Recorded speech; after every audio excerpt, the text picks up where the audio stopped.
বাহ!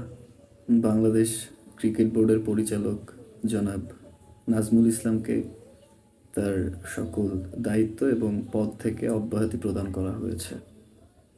ইনি হচ্ছেন বিসিবির সেই পরিচালক যিনি গত কয়েকদিন আগে ভারতে অনুষ্ঠিতব্য টি-20 বিশ্বকাপ বাংলাদেশ দলের খেলতে যাওয়া না যাওয়া নিয়ে তামিম ইকবালের একটি মন্তব্য প্রসঙ্গে তিনি তামিম ইকবালকে তার সোশ্যাল মিডিয়ায় ভারতীয় দালাল বলে একটি পোস্ট করেছিলেন।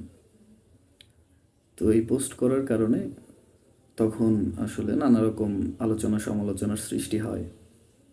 তো বাংলাদেশের একটি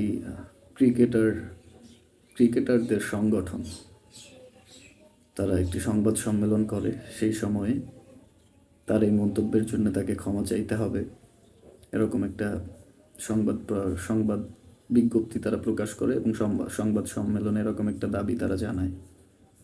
কিন্তু এই ক্রিকেটারদের সংগঠন কিন্তু আবার মুস্তাফিজকে আইপিএল থেকে নিলামে কিনে নিয়ে তারপর অপমান করে বাদ দেয়া, এইসব প্রসঙ্গে কোনো প্রেস বিজ্ঞপ্তি করতে দেখা যায়নি।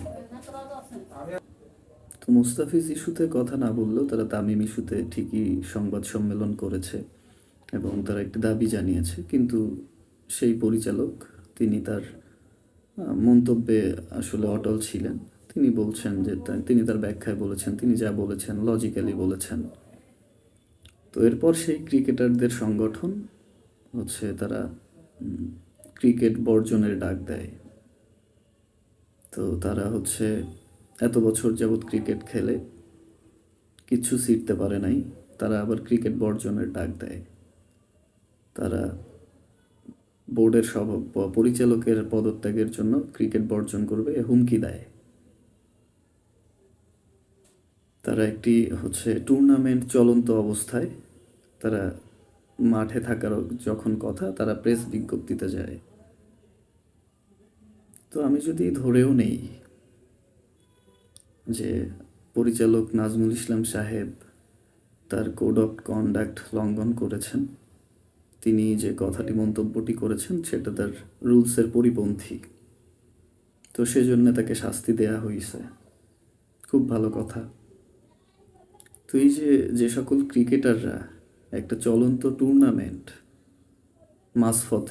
মাঝপথে চলন্ত অবস্থায় যেখানে অনেক বিদেশি প্লেয়াররা রয়েছেন, যেখানে দেশের ক্রিকেটের ভাবমূর্তি জড়িত, সেরকম একটা টুর্নামেন্টকে তারা বর্জন করে তারা আজকের খেলায় মাঠে পর্যন্ত আসে নাই কোনো দল, কোনো ক্রিকেটার।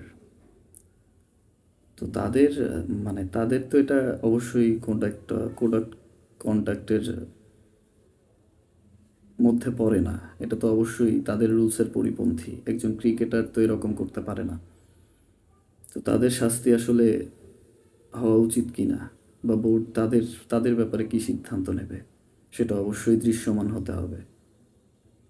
এইসব সব বিষয়ে ফাইজলামি আসলে এটা যদি বোর্ড যদি এই ক্রিকেটারদের ব্যাপারে কোনো ব্যবস্থা না নেয় তাহলে এখানে পরিষ্কার হয়ে যাবে যে আসলে ক্রিকেটেও আসলে ভারতীয় আধিপত্য এখানে আছে, বিদ্যমান।